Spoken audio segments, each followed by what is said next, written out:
I wanted to create this video to highlight technical issues I found with GoPro Max which consumers should be aware of. I've been working with GoPro support for months on this issue, creating various support tickets. The first time I saw this issue, they sent me a warranty replacement insisting it was defective.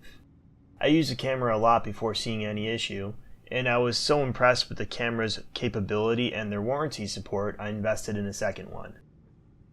Now I'm kind of regretting that, but I'm still hoping this issue can be resolved, and I will post an update if it ever is. After the warranty replacement, it seemed to work fine. We used it for motovlogging and other small projects. I didn't notice the issue happen again until the race season finally started, a little late due to the pandemic. It happened twice that weekend. I opened another ticket with GoPro support. They insist it must be the memory card. I had a mount break, so I was mostly just running one max at a time. The memory card I was using is on their list being fully supported with the GoPro Max. I thoroughly tested the memory card and it was writing data at a consistent rate with no errors. But I marked the card with permanent marker and avoid using this supposedly defective memory card. Now, this last race round, I'm running all my GoPros, a Hero 7 Black and 2 GoPro Maxes.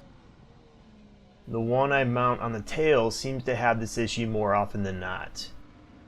In this practice session, both Maxes have this issue.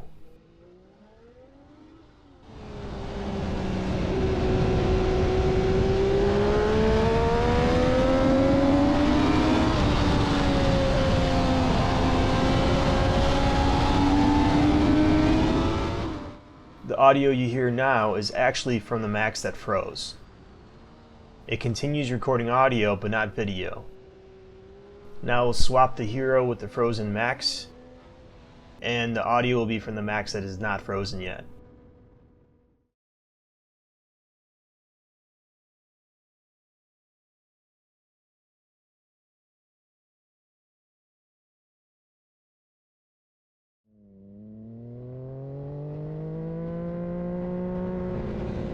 Here you see the other Max froze too. Neither Max is recording video anymore, only the Hero. I'm not sure if this is a design flaw in the Max that becomes an issue with how I'm trying to use it, maybe the vibrations, acceleration, or wind, but that would be completely unacceptable for an action camera. Or maybe the SD cards I purchased actually are not compatible even though GoPro lists that they are. Either way, this has been a very frustrating, annoying issue with an otherwise amazing camera. I would not recommend the GoPro Max to anyone because of this issue, especially if you plan on using it on a racetrack.